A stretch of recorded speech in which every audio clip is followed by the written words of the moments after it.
Hi, I'm Michael Conti, driver of the number 5 4Front Chevy, and you're watching iRacing Live. Oh, that was late. Hey guys! This week, the 6 on my team are Truex, Logano, Larson, Blaney, Chase, and Suarez. For the rest of you, better luck next week. She's missing out, dude. Yeah. The all-new NASCAR Fantasy Live. Visit NASCAR.com/fantasy and build your team today.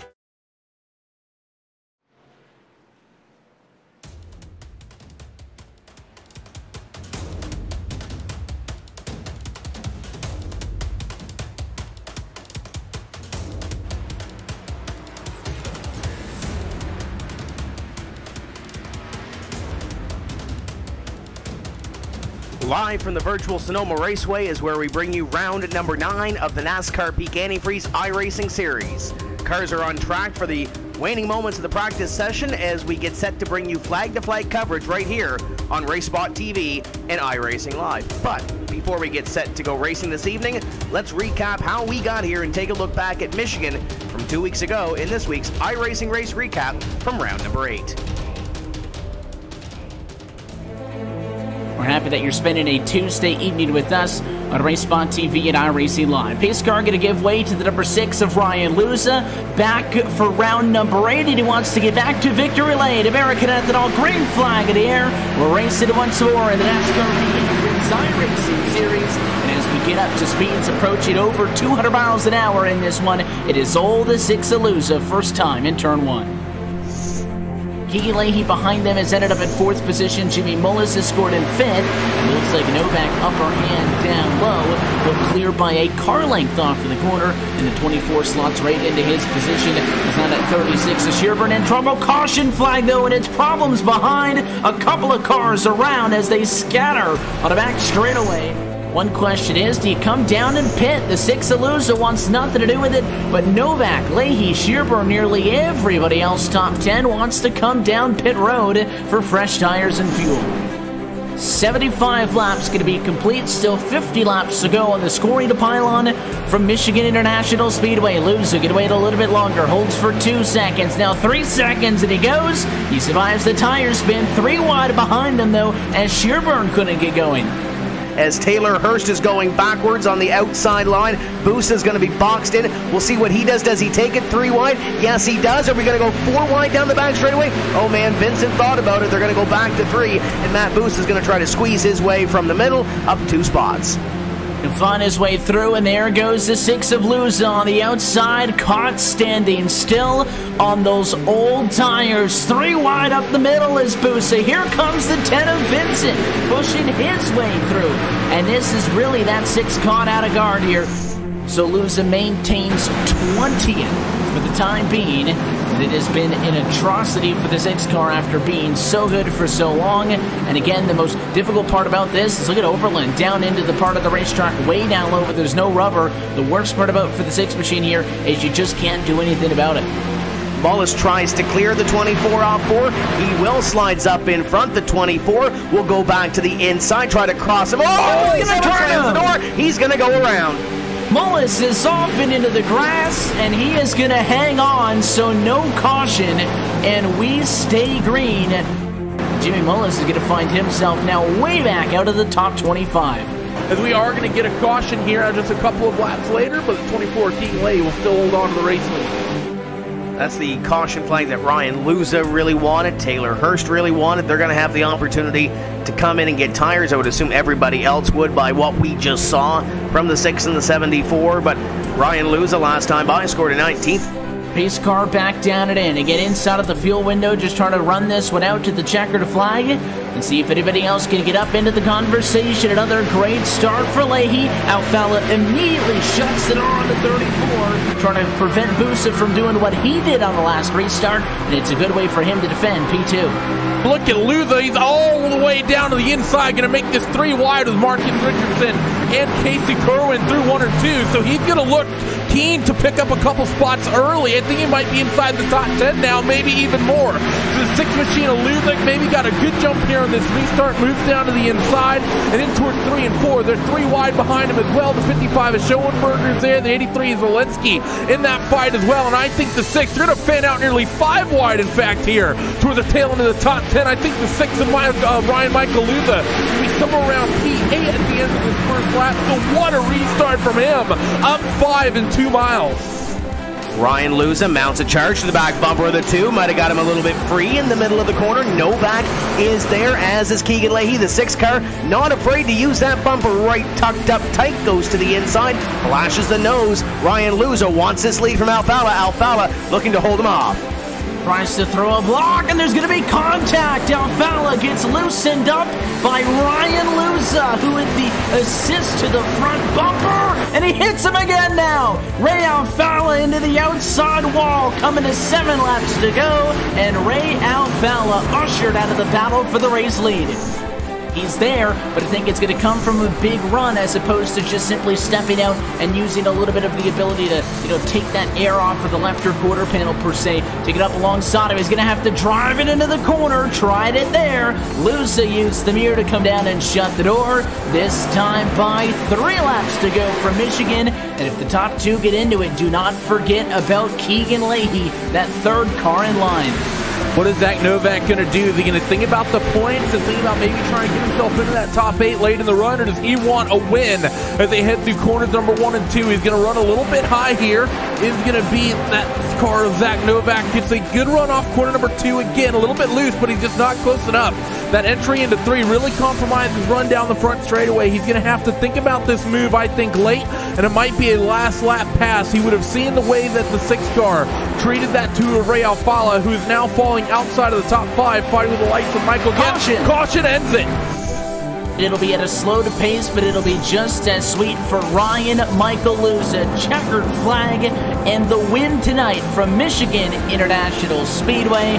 He comes back, he gets the win, and for Luza, that'll mark checkered flag number 3 on 2018.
The road to $10,000 twists and turns its way through wine country, where we say good evening, race fans, and welcome to round number 9 on the 2018 NASCAR Peak Antifreeze iRacing Series from Sonoma Raceway, live on RaceSpot TV and iRacing Live. We're happy to be with you this evening to walk you through a beautiful afternoon and evening here in Sonoma. My name is Tim Terry, Randy Cheneth, Cisco Scaramuza, and Hugo Louis pushing all the buttons downstairs, making sure we get to you this evening. And gentlemen, this one is going to be fun. Our first and only road course of the season on this Oval Series. And Randy, we see it every year. We see it play out differently. We see some different contenders up near the front of the field. But this one is going to play a key into that championship to try to see who we're going to lock in to the playoffs in 5 rounds. The road course is still a relatively new tradition for this series, Tim. I remember when it was first added, there was a lot of hubbub and a lot of people who weren't really fans of it, but I think the one-off road course we've been getting every single year puts on one of the best races all season. Watkins Glen had it the first couple years, but Sonoma is now 2 years in a row the stop for the NASCAR Peak Antifreeze iRacing series. One of the trickiest road courses in North America. It's going to be very, very brutal, and we might just be in for a back-to-back winner here.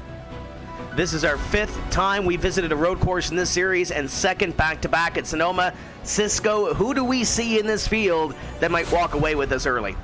I mean, the obvious choice, Tim, is going to be Michael Conti. This is his bread and butter, and we've seen it throughout the week between NIS and other series that Mike knows how to get it done at the road course. But, of course, last season, it all went up in smoke for the number 5. I'm curious to see what he's going to do here at Sonoma Raceway. Cars are beginning to grid for this 55-lap affair. Let's go trackside and walk you through who is going to be taking the green flag this evening at Sonoma Raceway. On the pole, your winner from 1 year ago, Bobby Zielinski, with a 1 minute 18.186 second lap. To the outside, or actually that's the practice time, the 1:15.699 is his qualifying time. Alex Bergeron, what a run for him on the outside of row number 1. Jarl Tien, another road course vet that's going to be tough to beat here this evening. Jake Sturgis in 4th, and Nick Ottinger. There's one of those drivers that won at Watkins Glen a few years ago. He's going to start in 5th. Michael Conti is going to roll off in that 6th spot with Christian Challoner rolling off in 7th. Corey Vincent going to be P number 8 with Matt Busa in 9th, and Jimmy Mullis will round out your top 10. The number 11 starting 11th here this evening. Colton Davis going to start there. Keegan Lay going to start 12th. 13th going to go to Logan Clampett. 14th to Taylor Hurst, and Casey Kerwin rounds out your top 15. Zach Novak, middle of the pack in 16th place. Brian Schoenberg in 17th. Phil Diaz going to roll from 18th. Nick Shelton in 19th. And David Rattler, who's had a couple of great weeks as of late, going to start in 20th. Just to kind of bear in how difficult this place is, look at some of the names we have down here. 21st, Marcus Richardson.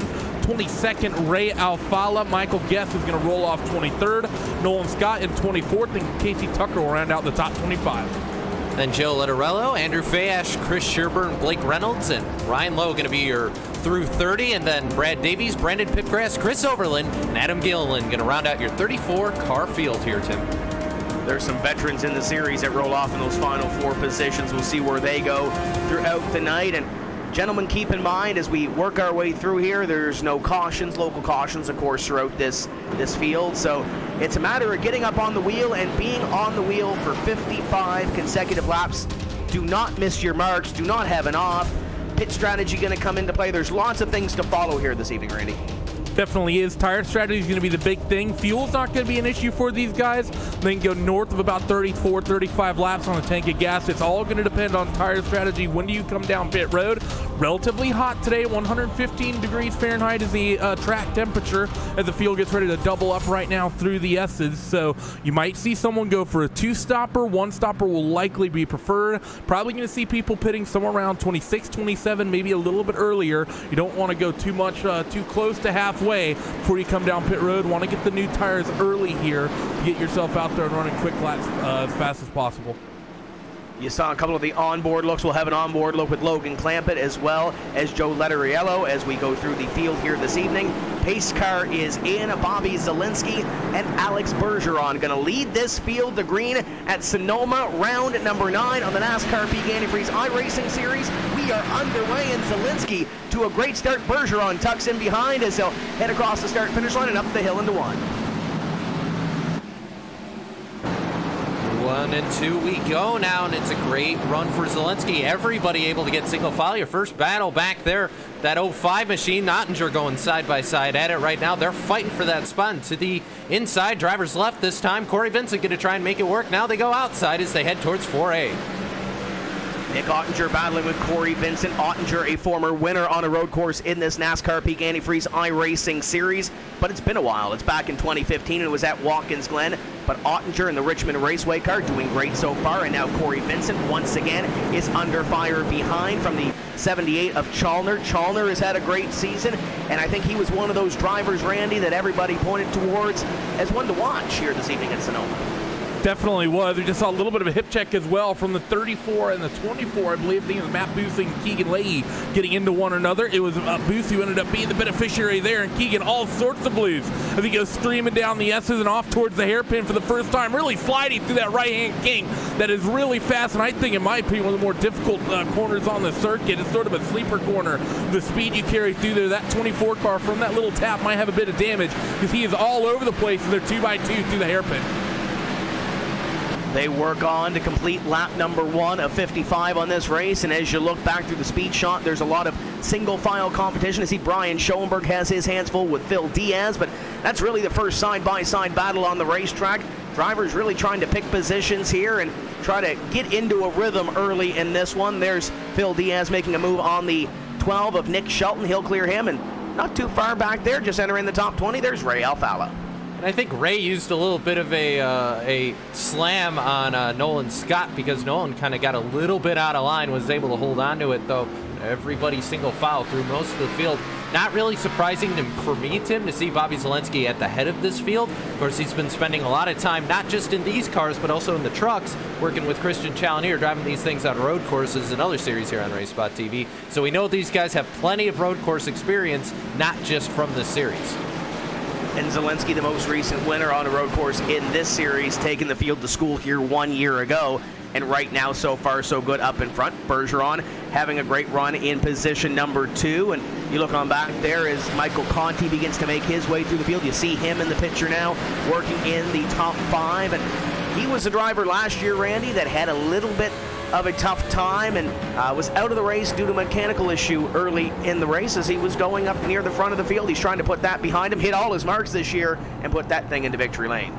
He definitely needs to have a good run in that 5 car. He's had sort of an up and down year, and I think this needs to be one of the peaks for that number 5 machine here at Sonoma. He's one of the best road course drivers in this series, and with names like Alex Bergeron, people like Jake Sturgio, some handful of other guys that have partaken in some of the Road World Championships we have, Michael Conti might be a bit of a sleeper name to a lot of people, but Michael is legitimately one of the best road course ringers in this entire series. I've seen him duke it out with World Championship level competition on the road courses. He has the talent to be able to win this race. Not sure if he had the qualifying, though, to be able to do it. He's already up 1 spot in towards P5, but he's 2.5 seconds back from Bobby Zelensky, who's out to a nice 0.8 of a second lead, just grooving out in front of Alex Bergeron. So Conti, he needs to have a strong run here, and I think that 5 car, if he gets the strategy right, is probably going to be one of those favorites for the win.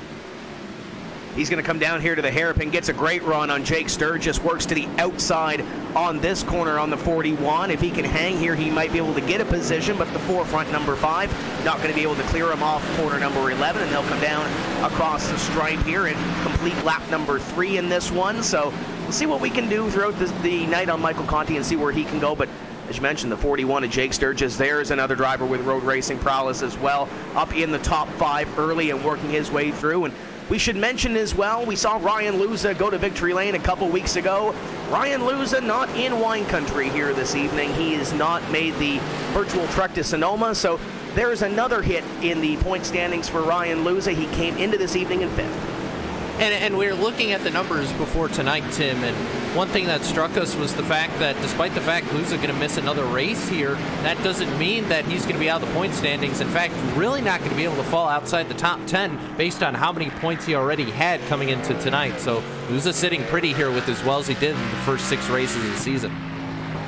And we mentioned these drivers will have a drop race before we hit the playoffs. So this is 5 rounds until the playoffs as you ride on board with Logan Clampett in car number 46. And if you followed his social media this week, he did a little bit of road racing in the NIS series and raced with Michael Conti and had an absolute blast. And he's focused. You could see that laser focus on the onboard as you looked at him. He goes through the hairpin here and will come by and complete lap number 4. But laser focus. It might not look like he's having fun right now, but I'm sure he's having a blast.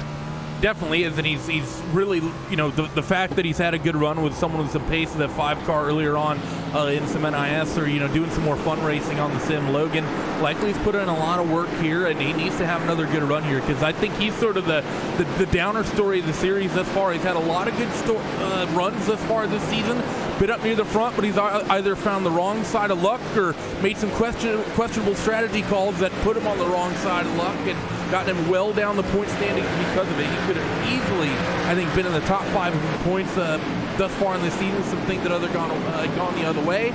Good word as well. The 15 of Zach Novak has just had huge problems. It's going to be his day pretty much done. That's a tough break for Zach Novak. I know he was looking forward to racing this one. There's some drivers in this series, Cisco, that enjoy coming to road courses, and there's some that really don't enjoy these road course races. And it's just like any type of racetrack. Some don't really enjoy the mile-and-a-halfers, some really don't enjoy short tracks.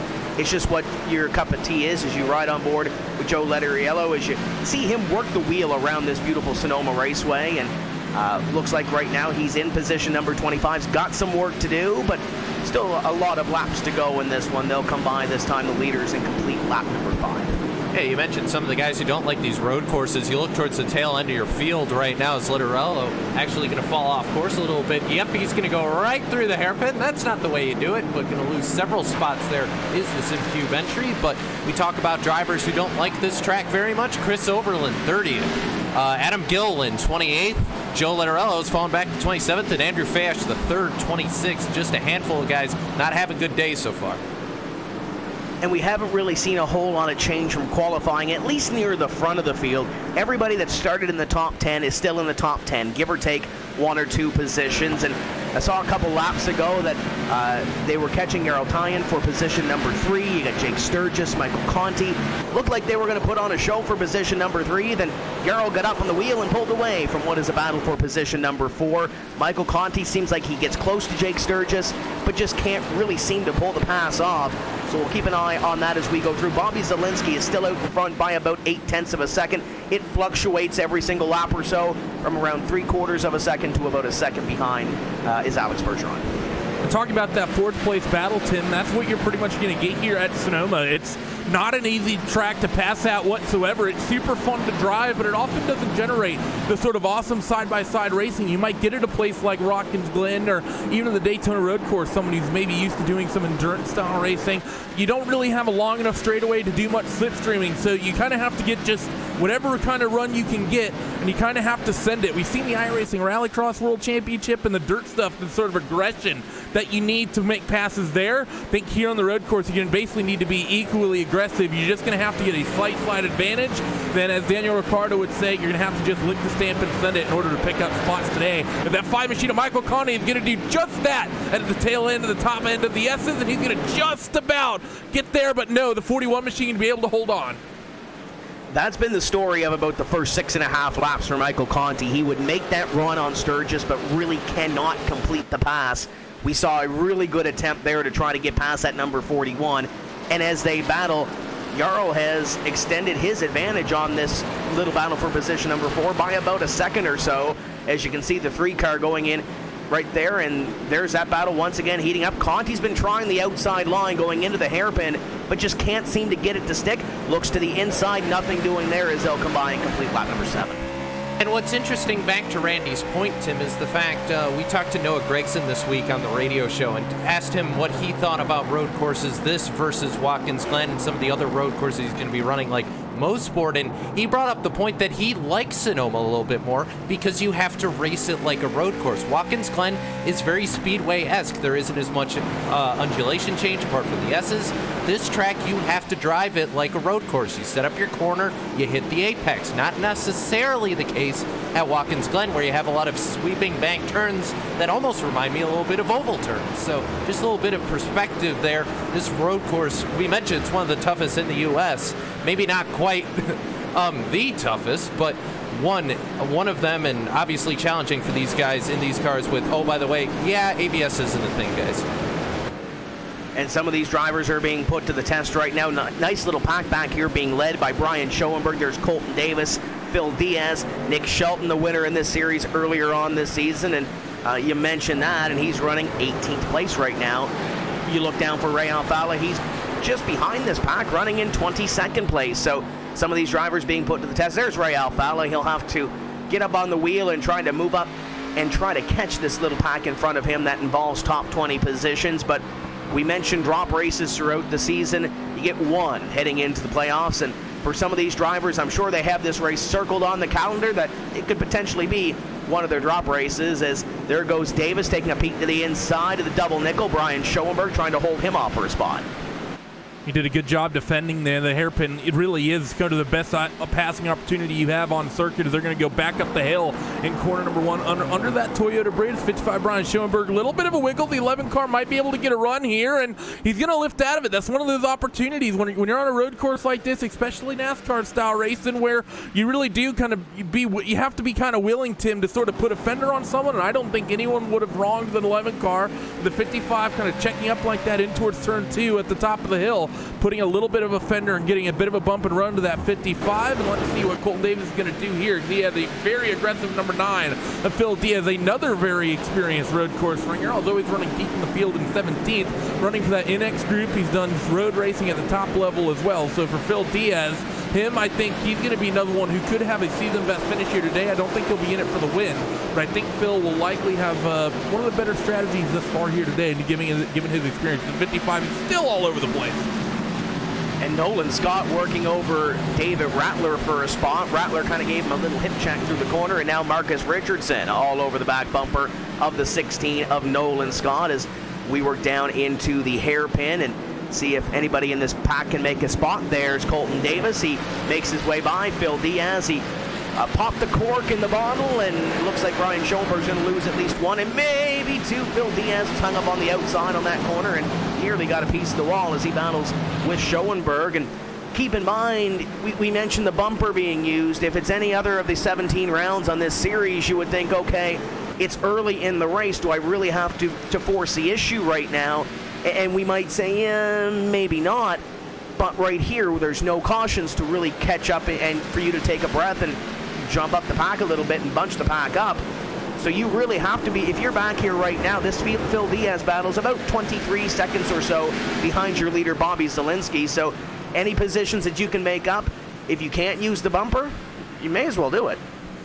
And Tim, with having no cautions, these guys are just going to be expanding the apps further on. So if you are someone like Phil Diaz and you have a car that's faster than the cars in front, it makes it life very difficult for yourself because you have to get by these cars, and there's no way that you can gain that time apart from just flat out driving and maybe a little bit of pit strategy. So if you're Philip Diaz, it's got to be frustrating. Sonoma, also another great track where you can sit here and just defend your position all day long. Up in front, Zielinski has dug deep the last lap by. He was 2.4 seconds ahead, and that's what it looks like on your screen to Alex Bergeron in position number 2. Jarl's closing in. He's pulled away from that battle behind him. Sturgis and Conti still going at it, but it looks like Jarl might have something here for Bergeron as this run goes on. We're working lap number 11 of 55. They're clicking them off up in front, and you see those top 5, and then it's a little ways back to Nick Ottinger, who's trying to hold on to position number 6, and there's Conti on the back. There's so much to watch around this racetrack, it's hard to keep track. Yeah, it gets very busy very quickly, and it gets a lot more spread out than what we're typically used to, especially when you're talking about the difference in sort of pace levels and comfortability on these road courses. You know, we're talking on the oval, you probably see most of the field covered by about 3/4 tenths of a second. And, you know, right now you look at Bobby Zielinski, he's doing 20.1, so you just go up to 15th. And 15th place currently is running as Colton Davis. He's doing 21.5, so there's a full second and a half just in the top 15. He gets to the top 20, top 30, and it's going to continue spreading out even more so. Like the Brad Davies, Chris Overland, Brandon Pitcraft, those guys in the high 21 to nearly 22s as well. So, I mean, you're talking pretty much a half lap difference nearly for a lot of these guys. Brad Davies right now running 31st. 40 seconds back on a minute 21 second lap. He's already half a lap off your race leader, so you're going to have to spend a lot of time looking at a lot of real estate here at Sonoma to keep track of the entire field. You just saw Jimmy Mullis make a move on Christian Chalner to move him into position number 9. That's up 1 from where he started. Mullis started 10th. moves up 2 position, or check that, number 8, so up 2 positions.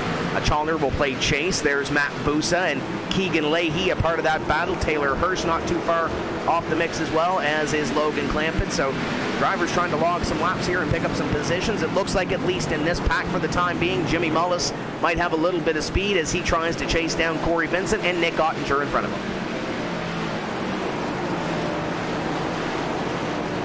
The field working their way through down the S's once again, and Mullis still fighting with the likes of Challoner and Busa behind, but after getting that move done, setting his sights really on Corey Vincent. One of the big things here is that we're going to see a lot of different phases of the run, and some people are going to have pace at different points of the run here, Tim, because those who have, it's going to almost be like an over race in a certain respect. When you come to these road courses, some people are going to have a car that works really, really good on new tires but goes away.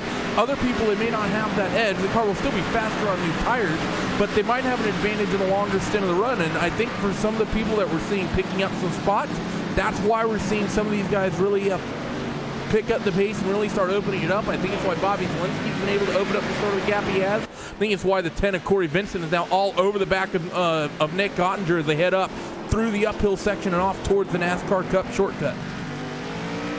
And there is Corey Vincent. You ride on board, and you saw that little bobble from the onboard as he tries to reel in Ottinger. Ottinger trying to hold him off and trying to hit his marks as well. And not only do you have to manage what is in front of you, you also have to manage what is coming from behind you. And Corey Vincent better not look now, because Jimmy Mullis and the rest are coming towards him. So you don't want to have it off. You don't want to dip a wheel the wrong way, because Jimmy Mullis, Christian Chalner, Matt Busa, and the rest of this little pack will be right on you. And Tim, when you see cars get stacked up behind other cars, that tells you one thing. The car that's leading isn't as fast as everybody else behind him, and that can mean only one thing, is Vincent once again right on the edge of control. He's dirt tracking that thing, but Nick Ottinger's better get some defense going quick, because he's going to have a bunch of 800 horsepower NASCARs all up in his rearview mirror here in a moment as everybody gets loose off turn 11.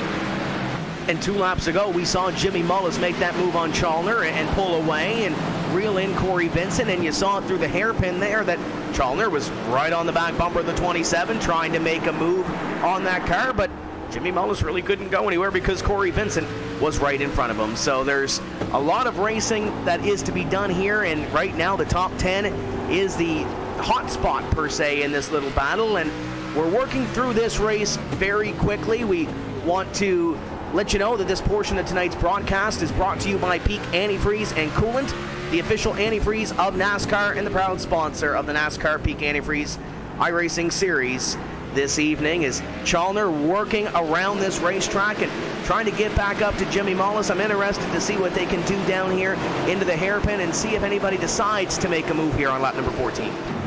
The move's going to happen. They're going to have to do it through that little right-hand kink coming off the S's. They're coming down now through the little left in towards this right-hander right here. This is where you're going to set up the pass. And as everyone comes down, I don't see anyone really making a mistake. Jimmy Mullis has a good run, though, and the 10 machine of Corey Vincent's going to defend as they head down in towards the hairpin. 27 going to be able to not do anything with that. Christian Challoner will try his luck the long way around, and he's not going to be able to hold it on that outside. So guys are getting racing down in towards the hairpin, and people are getting really nervous about the lines that people are taking down in there. Getting a lot of people expecting, I think, some dive bomb pretty much get thrown at this point in the 05 of Nick Ottinger. He would have loved that defensive move from the 10 machine behind, because that's what allowed him to pick up maybe about a tenth or so on the gap. Of the 10 machine of Vincent is still all over the place. I think he might have just missed a shift. Seems like he lost a bit of ground at that 05 there at the top of the hill. Lost a little bit of ground, and now the 27 of Jimmy Mullis on the back bumper of Corey Vincent, waiting for something to happen and try to get a little bit closer to that number 10 of Peak Antifreeze. Number 10, as we'll see what they can do here down into the corner. Chalner once again almost looked like he was going to point that car up high. They get close, but there's nobody able to set that pass up and try to make it happen as we work lap number 15 of 55 here this evening. Zielinski continues to lead. It looks like Bergeron has kind of made his way into that margin a little bit, but it's still 2 seconds between himself and the leader as they'll come by, and lap number 15 will be completed this time. And Bergeron right now is going to be more worried about Jarl Tien right behind him, because Jarl has made up tons of time and is now right back on the back bumper that O2 machine as they sent the cones flying going into the hairpin. But up the hill we go once again, and Tian's been trying to take it to Bergeron here. And of course for him, this has been great to get back to the road course. This is another one of these road course ringers we're going to be watching here tonight. Bergeron doing a great job here this evening, as is Jarl, as they work through for positions number 2 and 3, and been looking through the pack here, trying to find comers and goers. And Adam Gilliland at one point this evening, guys, was up 5 positions, but he has pulled it behind the wall. Looks like he is done for the evening. Nolan Scott has been doing some work. He's up 5 positions into the top 20 after starting position number 24. So there's a few comers and goers, and looks like Nolan Scott going to try to pick up one more spot at least, as he's got Shelton behind him, and there's David Rattler and Brian Schoenberg putting on a show. They've almost had magnets in between them. It seems like they just can't get away from each other, at least at this point. It's the way that this race is sort of formed up, hasn't it? We're kind of getting these packs of half a dozen cars here or there, occasional pack of 2 or 3, especially out in front. But once you get to about 10th, sort of a sequence about 5, 6, 7 cars, and then a gap, and then 5, 6, 7 cars, and then a gap.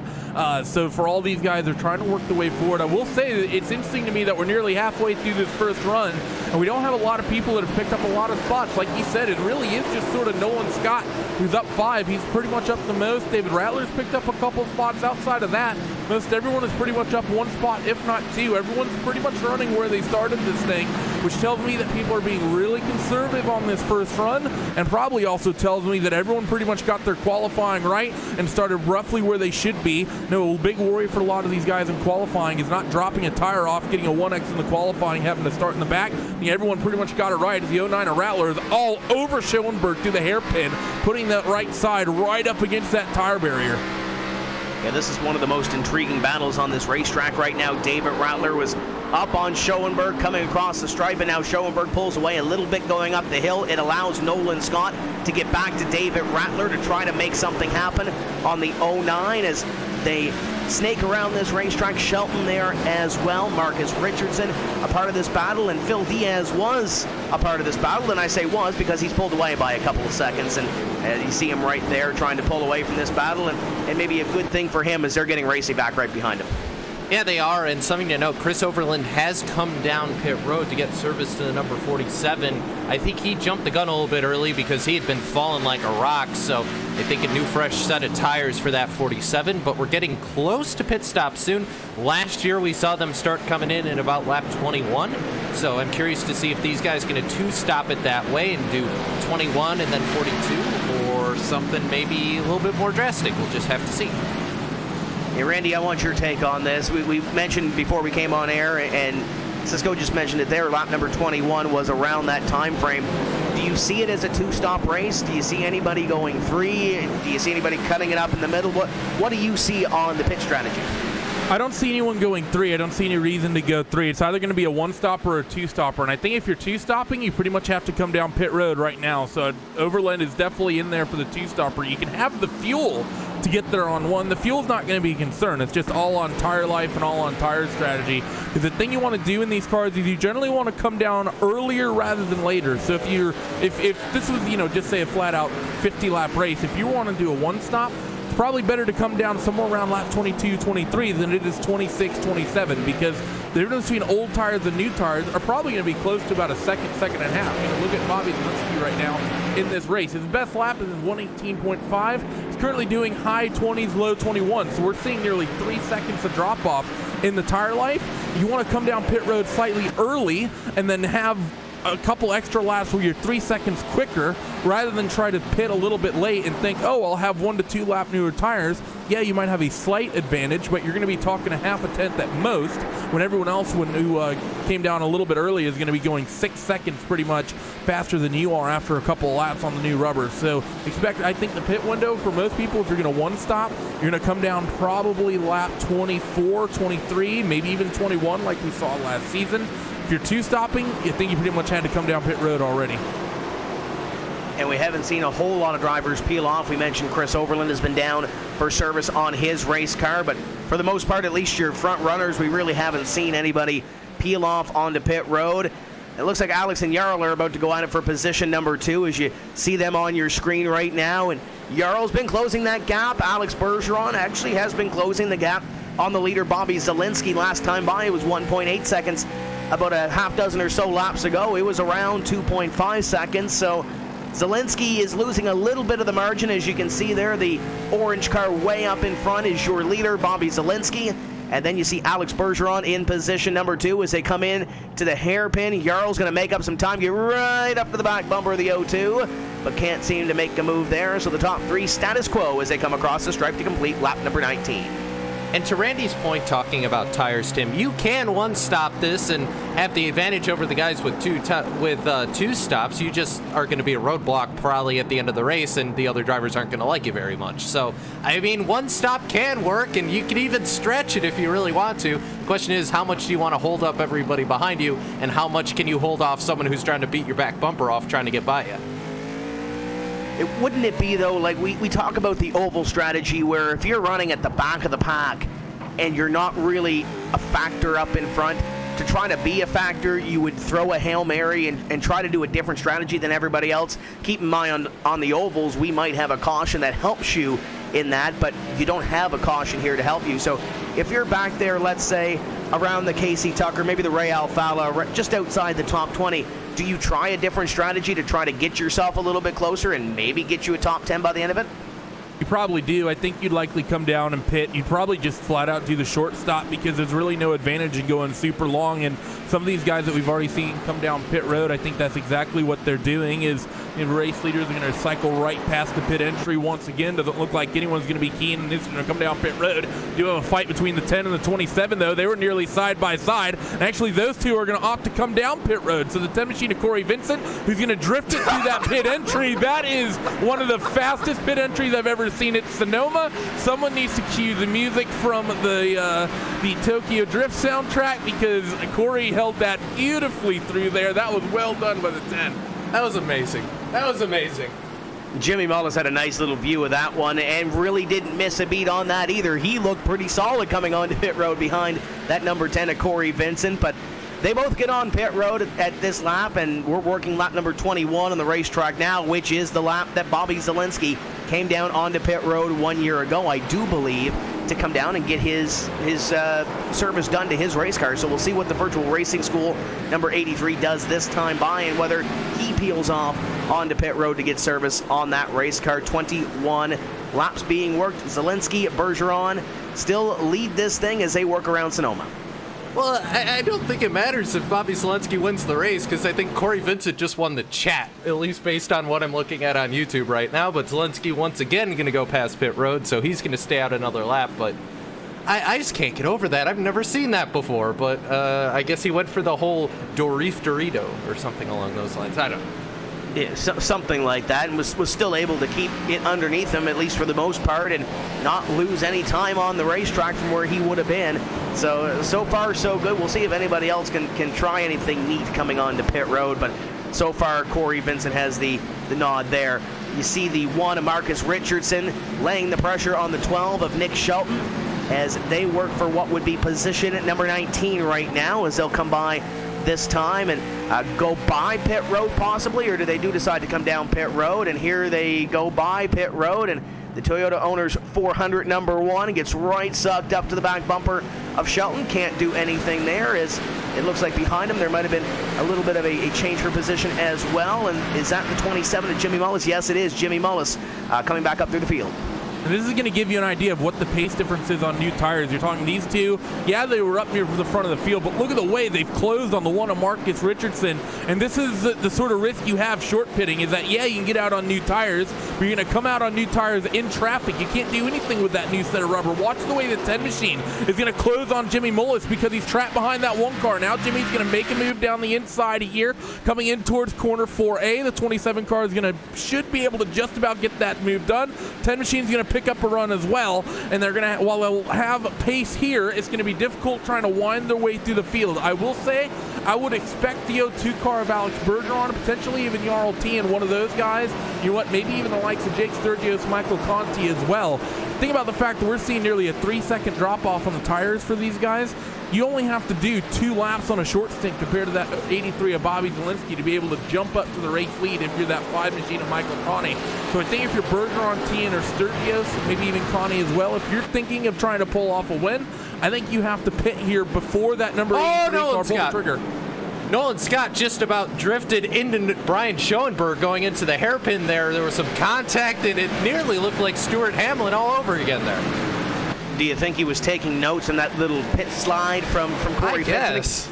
We'll take another look at this one, and just ahead of what we were watching on the screen, and Nolan Scott locks it up, slides it up. Schoenberg gets a little bit of right front damage to that race car, but no harm, no foul. Everybody keeps it straight, and we remain racing. You ride on board with Nolan Scott here as he'll lock it up down into the hairpin, and he was coming a little bit hot down into the hairpin, and a little bit of a slide up into Schoenberg, a little bump there, and they continue on, but nevertheless, looks like Jimmy Mullis trying to come through there, but the question is, Cisco, if you're Jimmy Mullis and you're Corey Vincent coming through the pack and you see them there again as Nolan Scott has company with Mullis, Schoenberg has company with Vincent, and Schoenberg nearly misses the corner there, and David Rattler going to be on his back bumper. But if you're those two, do you want to be Jimmy Mullis trying to create the hole, or do you want to be Corey Vincent trying to slide through the hole when it's made? It really depends on where you are on the track. If it's one of these S's, you kind of would rather be the guy trying to make it happen after the hole's been already opened up. But if it's one of the slow corners, you know, the opportunity to open up that hole might be better off for you because there's less chance of going wrong. Nolan Scott going to hit pit road does not surprise me in the least. I think I could smell the tires from up here in the booth. They were toast. Yeah, he's going to come on to pit road, and he looks a little under control compared to what we saw with Corey Vincent the last time that he was around that hairpin. So he'll come in and get service on that race car. You see Matt Busek, Christian Chalner, Keegan Leahy, and I believe that's Taylor Hurst right behind there as well, working through this racetrack. Ryan Lowe has come down pit road already in this one. That 7 is a lapped vehicle, and then the 05 of Nick Ottinger, and that is the 6th place driver. Your top 5 have yet to come down pit road. Bobby Zielinski will come by this time, and he'll stay on the racetrack, so he'll complete 24 on the racing service. And here comes Jarl down pit road. He was battling with that 02 of Alex Bergeron, and looking good so far. No, not much of a slide, but he attacks that line, and he's down on pit road to get service. Didn't give it the old handbrake turn there through the hairpin, but this is a fantastic call from Jarl. He was kind of trapped behind Alex. He made a move just before on this end lap at turn 7A down the inside. Wasn't able to make it stick because of the way it kind of closes with the S's. It sort of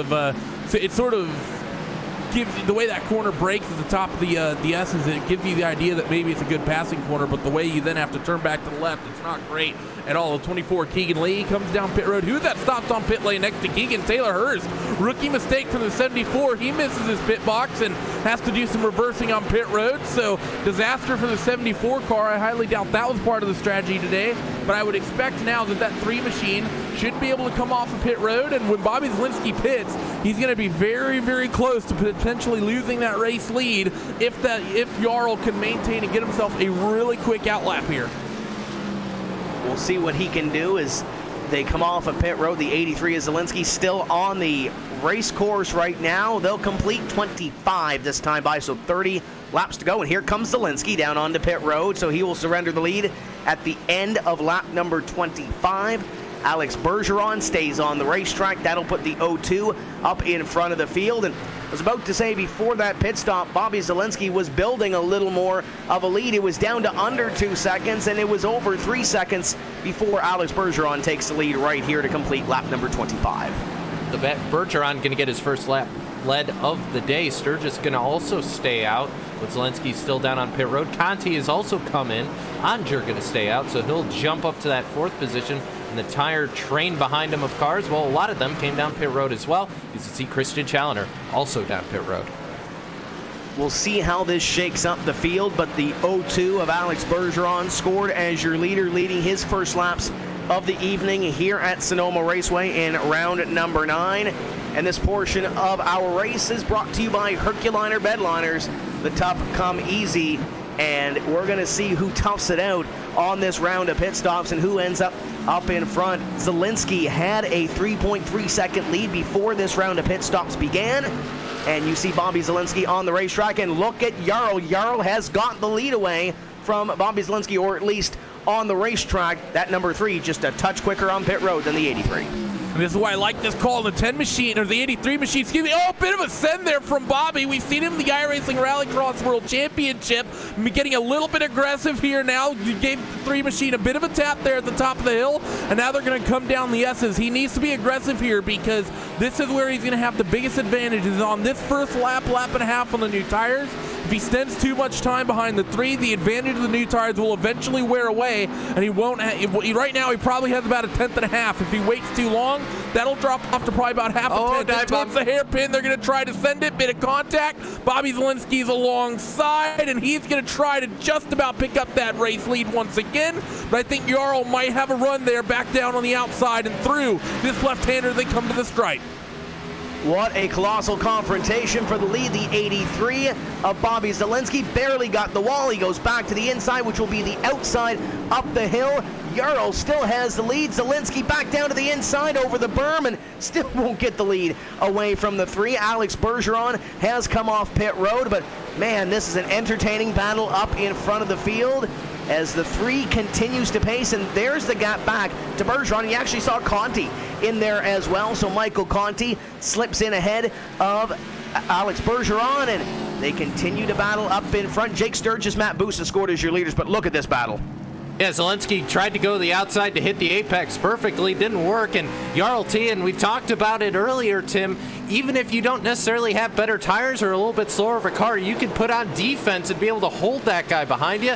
Jarl T, and you can see the rear bumper already damaged on that number 3. He's doing everything he can to hold Zielinski at bay as they head for the hairpin once again. Zielinski gets a big time run. Is he going to try the inside again, or is he going to try? No, right behind him. Maybe a bump here.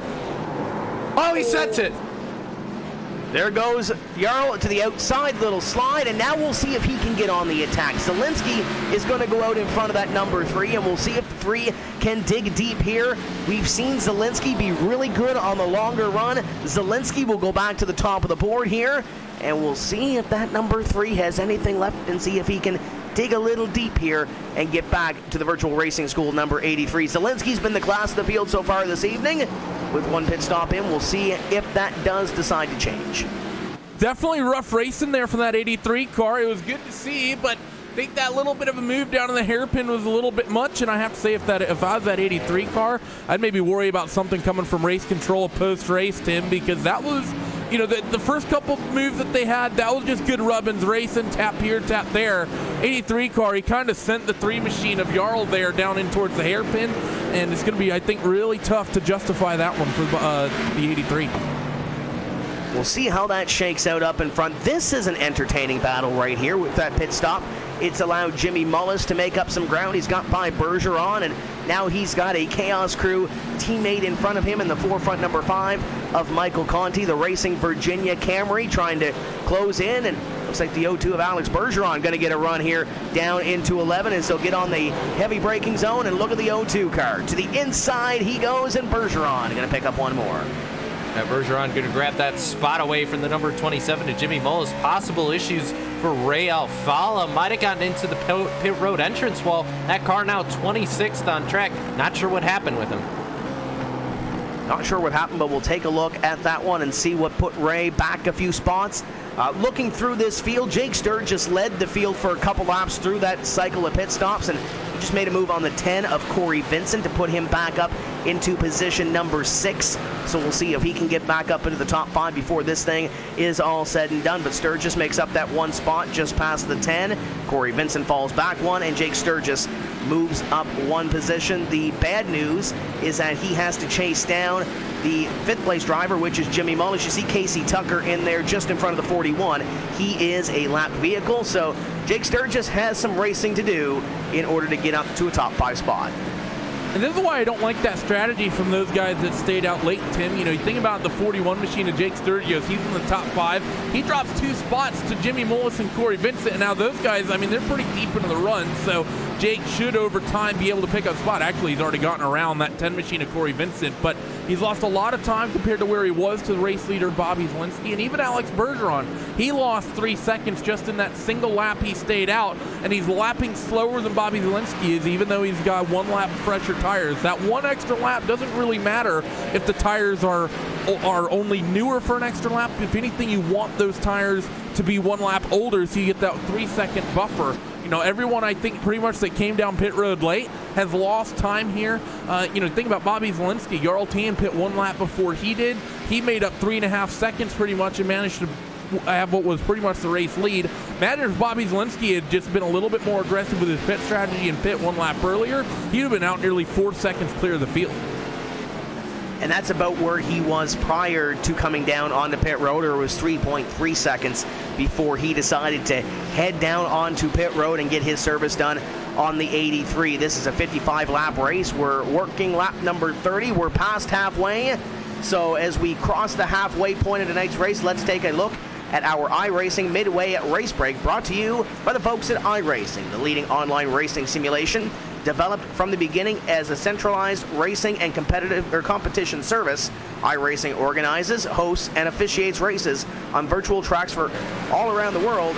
In the fast-paced world of esports, iRacing is a one-stop shop for online racing with officially sanctioned racing from NASCAR and many more sanctioning bodies. We mentioned Bobby Zielinski. He is up front, and he actually tacked on a 10th that last lap by on Jarl Tan. It's now 1.7 seconds between himself and the second-place driver. Michael Conti has worked his way to third. We'll see if he can close in on the 4.2 seconds he is behind Zielinski in the second half of this race. Alex Bergeron, Jimmy Mullis complete your top 5 with Jake Sturgis, Christian Chalner, Corey Vincent, Logan Clampett, and looks like Keegan Leahy going to be in your top 10. Nick Ottinger is going to round out the 11th spot. Road course winner in this series, of course. Matt Busa runs in 12th. Taylor Harrison 13th. Colton Davis in 14th. Nolan Scott is up to P15. That's up 9 for him on the day. Phil Diaz is in 16th. Actually, those two just swapped spots. 17th is Brian Schoenberg. Marcus Richardson in 18th. David Rattler in 19th. And Nick Shelton rounds out your top 20. Play first going to go to Joe Letteriello. Chris Sherburne's going to be 22nd, 23rd to Michael Guest. Ray Alfalo's falling back to 24th, 25th to Brandon Pipgrass. Brad Davies running 26th, 27th to Ryan Lowe, 28th to Andrew Fash III, 29th to Casey Tucker, 30th it's Casey Kerwin, and Zach Novak, Blake Reynolds, Chris Overland, and Adam Gilliland round out your field. And some drivers that have had some tough luck here this evening as they continue to work around the Sonoma Raceway up in front. That's been a look at your iRacing Midway Race Break. For more information on the wide variety of sim racing possibilities online, visit iRacing.com to sign up today, and you can get 40% off at iRacing.com/membership. As we work around Sonoma Raceway, 32 laps being worked on the board, and you saw that 05 of Nick Ottinger. We talked about winners at road courses in the past. Obviously, Bobby Zielinski won here last year. Nick Ottinger won in Watkins Glen in 2015, and 2014 was Michael Conti. Well, Conti is running in the top 3. Bobby Zielinski is leading this race, and Nick Ottinger just on the outside of the top 10.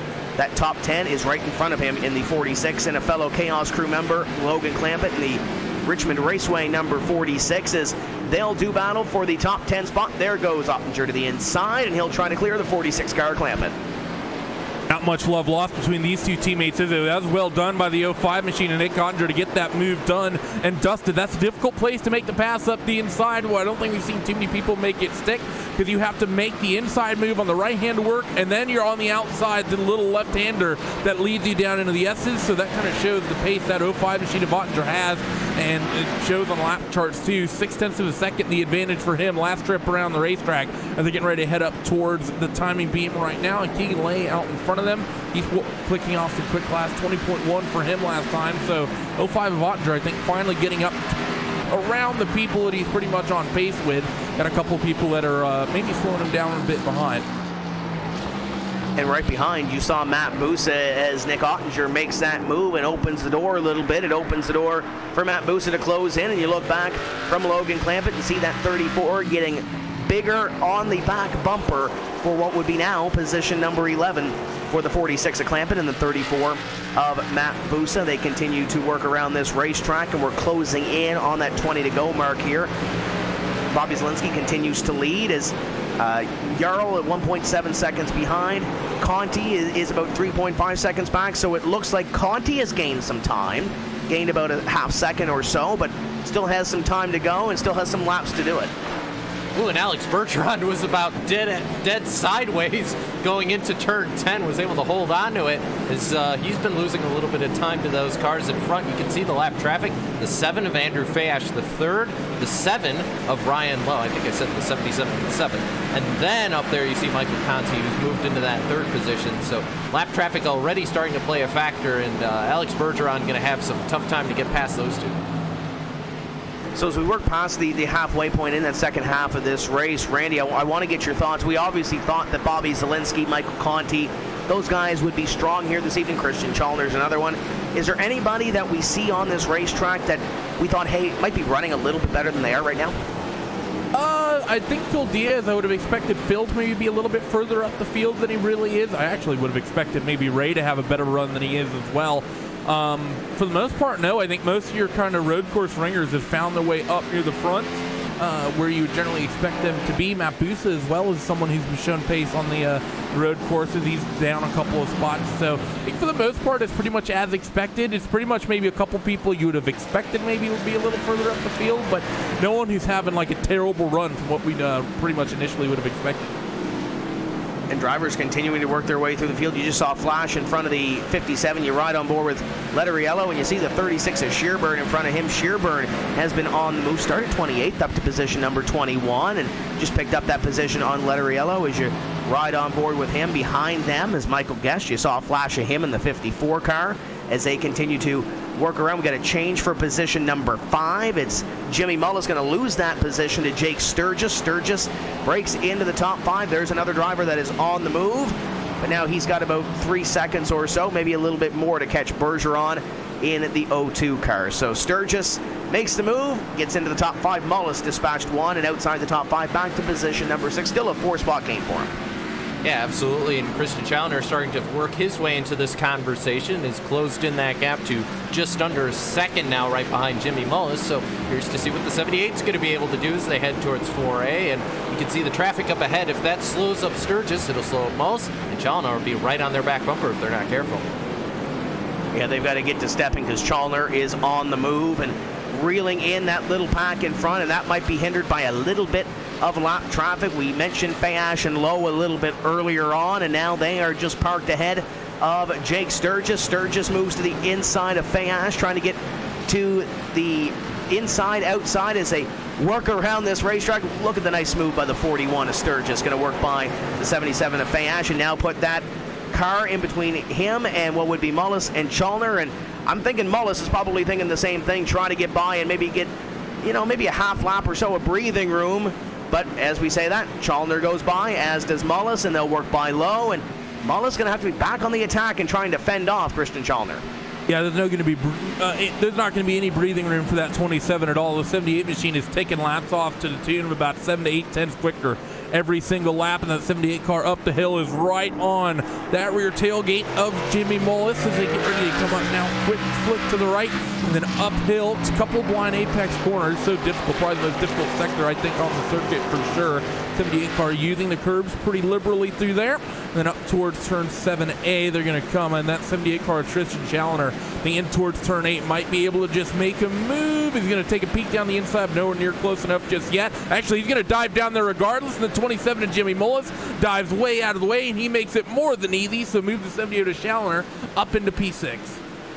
We'll see if Mullis can hang with him, though. It looked like he had an opportunity to move back to the inside of Chalner, but couldn't get the move done. We'll see if he can hang with him here and try to make some ground up on those drivers in front of them. Currently, that is the battle for position number 6. We saw Mullis so strong off of pit rope, and it looks like he's losing a couple of those spots now.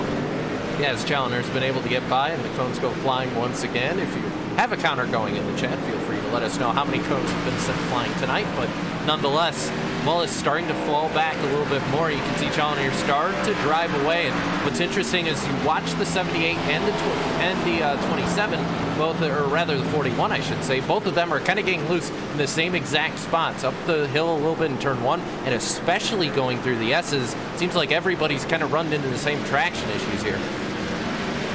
We've seen some new drivers come into this NASCAR Peak Antifreeze iRacing series and really make a mark. Guys like Bobby and Jarl up in front, trying to take away some of the wins from those drivers and the veterans that have been here for a while, including Michael Conti and Jake Sturgis. We'll step away for just a few brief moments, and we'll be back to recap and go through the end of this NASCAR Peak Antifreeze iRacing series event from the Sonoma Raceway.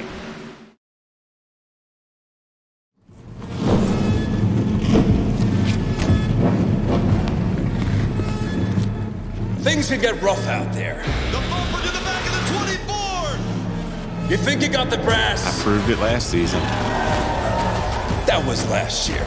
Now we've got young blood ready to take out the old. Start your engines. It's time to race.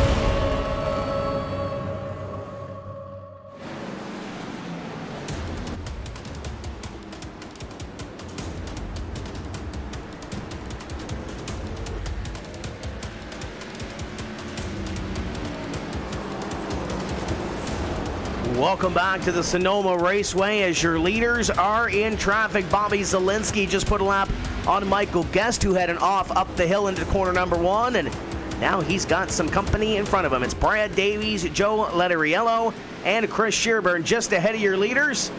Jarl, Michael, they're licking their chops trying to catch up to the 83 through this lap traffic. They definitely are. I mean, Jarl's doing a good job of it, keeping that gap down to about 2 seconds, and they're trading lap times back and forth in the traffic. Michael Conti's been pretty quick as well, but he lost a big chunk of time this last lap, 0.4 of a second. He lost both over the 3 and the 83, and, you know, Michael has been closing on that 3 car, was within about 6 or 7 tenths. Now the gap's out to about 1.5 seconds. So if that 5 car has any hope of maybe pulling off a win, he needs to get moving now. He needs to get up on the wheel as Zielinski puts Shearburn behind him, and that is the final piece of lap traffic, I believe, for the time being at least. You look behind Zielinski, you've got Shearburn, you've got Letteriello, you've got Davies, and then you've got the battle for position number 2. So Jarl and Michael are going to have to work through the 3 pieces of lap traffic that the leader just put between himself and the second place driver, as the 3 looks to the 13 and will try to put him in the rearview mirror, and indeed he does. Yeah, and it's getting all sorts of sketchy out here right now, Tim. We saw the 54 go for a little bit of an off-track excursion. Now the 57 going to give way to Tien, and Tien going to catch up now. The next car on the list for him is going to be the 36 of Shearburn. And Zielinski, meanwhile, still continuing to drive away. So definitely tires left on that VRS car, at least for the moment. Bobby doesn't have to worry about any retaliation, at least not yet. And as you mentioned, Letteriello almost had an off. It opened the door for Davies, and now Michael Conti has nowhere to go because they're side by side in front of the forefront kicker number 5, and looks like Davies will get ahead of Letteriello and get single file, and as they do that, there's Bergeron on the back bumper of Conti as they battle through the lap traffic and they battle amongst themselves for what is position number 3. That's all it takes here is the O2 machine of Bergeron. Might have been setting up a move. He pulled out of it. Don't think he got the run he needed. The 5 car sends it, nearly tags the 13 of Brad Davies. That's all it takes often here at Sonoma, is just a couple pieces of traffic in the in the wrong point. Watkins Glen, when we saw it here, never really saw that as an issue because there aren't too many bottlenecks around Watkins Glen. Here at Sonoma, though, there's so many different places where if you get a piece of slower traffic out in front of you, you just cannot get by and you are stuck until you get to the other end of the racetrack. That's exactly what happened to that 5 machine of Michael Conti, who dropped nearly 1.5 seconds to the 3 machine of Jarl Tien just on the run down through the S's. And when you look at that battle now, the 13 of Davies still in front of the 5, as is the 36 of Chris Shearburn. Letteriello has the O2 just in front of him, and it looks like Conti will see Davies pull over here and let those 2 drivers battle for position number 3, and the only thing that stands between them and what would be trying to chase down the second place driver is Chris Shearburn, and Shearburn a couple of car lengths ahead of the 5 of Conti. So we'll, I'm sure, see this battle crop back up here in the final 15 laps of this race. But Michael Conti, I'm sure, has to be a little bit frustrated in the cockpit of that 5. Yeah, just a little bit. You can see 5 will get right behind Sherburne there now and slows down once again for the hairpin, and Bergeron continues to close. And the O2's been charging some of these corners and gets a decent run out of the hairpin. The 5 able to apex out a little bit better, though. But Conti's got to be looking in the mirror here, because we are expecting these guys to hit pit road basically any time now, because we've just crossed into lap number 41. Unless they just hit that short pit, they're probably going to come down pit road one last time and get some tires for the last, I'd say, 10, 12 laps or so. And we'll see when those guys do decide to peel off onto pit road. Bobby Zielinski has a 2.5 second lead over Jarl Tien in position number 2. And then it's another 2.5 to 3 seconds back after that little mess that Michael Conti and Alex Bergeron got caught up in. Jarl's been able to make up some time on that battle and put a little cushion between himself and 3rd place. But Bobby Zielinski out in front once again, hitting all his marks, doing what he has to do, staying up front. It doesn't matter how much you win the race by, it's just a matter if you win it. Yeah, it's a good old Mr. Sterling Moss, I think, who came up with that one. Very famous and back in the olden days, winning Formula One Grand Prix without really risking it, just getting a lead and pretty much managing it, as opposed to trying to grow that lead as huge as he can. And that's pretty much what Bobby Zielinski has to do right now. The 3 of Jarl Tien is out of touch. There's not. I disagree with Cisco. I don't think these guys are coming down pit road whatsoever for the rest of the race. Certainly not these guys out in front. So there's no way that 3 machine can really get to you. The 5 and the O2 seem to be doing battle coming through the hairpin. I think Alex may have had a little bit of overlap, but Conti able to hold on to the spot as they head up towards turn 1. Heading up the hill, Michael Conti gets the run, but so does Bergeron. Right behind him, Alex Bergeron going to try to get back up here and work on Conti. Want an entrance up the hill and closes in, but Conti will get the run off the corner and put another car length or so in between them. But Bergeron is on it, looking to get back to position number 3. And this battle happening about 3 seconds behind Jarl Tien for position number 3. Tien in position number 2 right now as they continue to put on a show for that 3rd place position. And the way Bergeron's been entering these corners, Tim, I think he has a cup of tofu in the cup holder or something like that, because he has been drifting plenty out of that one. That one's for Ian Flash, by the way. But as they head down the S's once again, look at how the back end just kicks out on the O2, and he's able to keep the power with it. I'm having flashbacks, Randy. What's the other World Championship Series that Alex runs where they're sideways going through corners? The World of Outlaws Sprint Car and Late Model Series. And he's been kind of successful at that, hasn't he? Yeah, he's been doing really well on that front. Won 3 races. The race last night in Knoxville didn't go his way. He got a nice 18th place finish in the feature after pretty much ending up on his roof. So, the O2 car, he knows how to be aggressive, and he's really aggressive in the sprints and the late models. But seeing that 5 car, I think, has just gotten out in front of him so far that I don't think Alex can really reel him back. Get it, he's all sorts of all over the place through turn 1. He got that entrance into the hairpin on turn 11 and really stormed and was really aggressive on that entrance, but Michael Conti was just a little smoother off that corner and picked up a little bit of cushion between himself and Bergeron. But there's no denying that Bergeron is up on the wheel right now and driving that race car for all it's worth to try to not only get up to Michael Conti, but if he can get by and try to reel in Jarl Tien and Bobby Zielinski in front of him, pretty sure he's going to try to do that too. But he's running out of laps quickly here, and we got about 12 laps to go in this one. There's a battle between Keegan Leahy and Jimmy Mullis. Mullis continues to drift backwards a little bit, and Keegan Leahy has found that Racing Virginia number 27 as that is the battle for position number 7.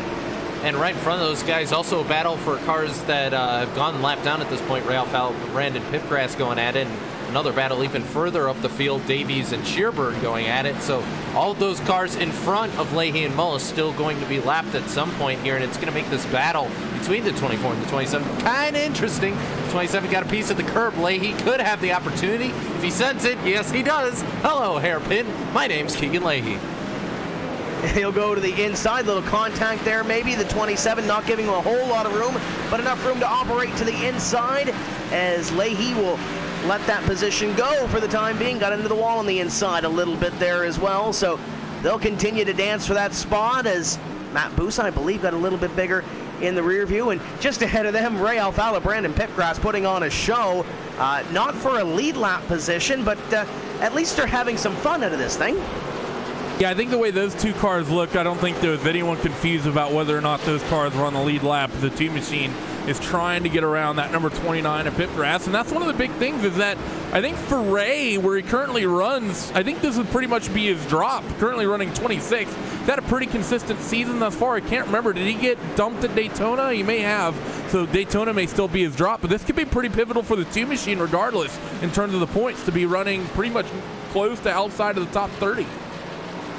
This could be one of those races that Ray Alfala circled on the calendar and said maybe this is going to be our drop, and maybe on that other side coming in, maybe just to have a little bit of fun and try some road racing prowess, and you never know what you're going to get until you get to the racetrack that day and see what the weather is and put that race car on the racetrack. So regardless of the finish this evening, Ray Alfala looks like he's having a blast, at least battling with Brandon Pipgrass here, as he'll get a run out of turn number 11 and point it down the straightaway, and those two drivers will be, well, I thought they were going to be side by side. Alfala doesn't get the run that I'm sure he desired off the corner, and behind them they battle for a lead lap position. So battles all over this racetrack regardless if they're for a position or not. This one's pretty entertaining though. And right behind him, Keegan Leahy just pounded the turn 12 wall to the left side. You can see the fender crumpled in on that VRS machine, and look at Mullis still trying to defend. It's two battles right next to each other, but Leahy will get very loose there coming over the hill. And hello, Matt Busa, all of a sudden this is a three-car battle for that position because the 34 has come out of nowhere. The Radicals Online machine going to take a look to the inside, maybe at turn 7.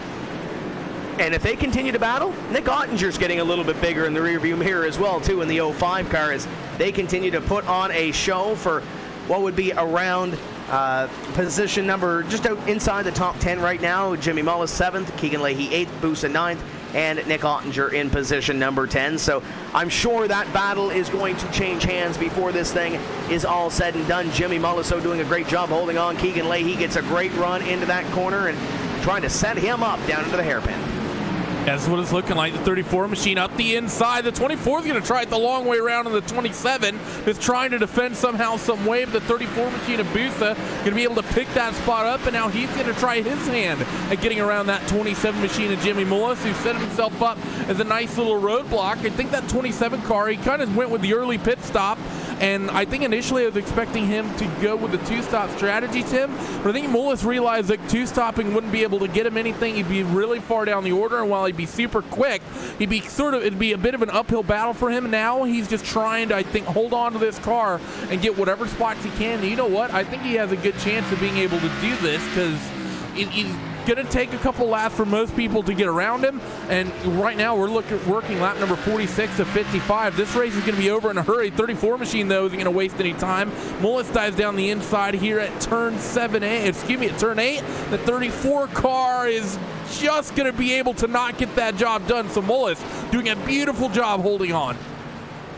And doing a great job right now trying to hold off Busa, trying to hold off Keegan Leahy, and Nick Ottinger continues to reel in this battle as well. He wants a piece of what would be the 7th place position before this thing is all said and done. And just behind them, Logan Clampett, Taylor Hurst putting on a show. There's all kinds of battles around this racetrack. Does Busa try the outside line here into the hairpin? Looks like he's going to, and is he going to lose a position? Keegan Leahy's looking to the inside. This one's going to get good as they come across the stripe. Busa, fantastic run out of the hairpin, and he'll have Mullis past him on the outside the hairpin. You don't see that every day.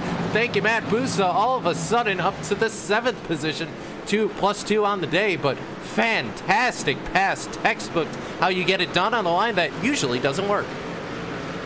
And as they work their way up the hill, Nick Ottinger has caught this battle. Keegan Leahy trying to get by Jimmy Mullis as well.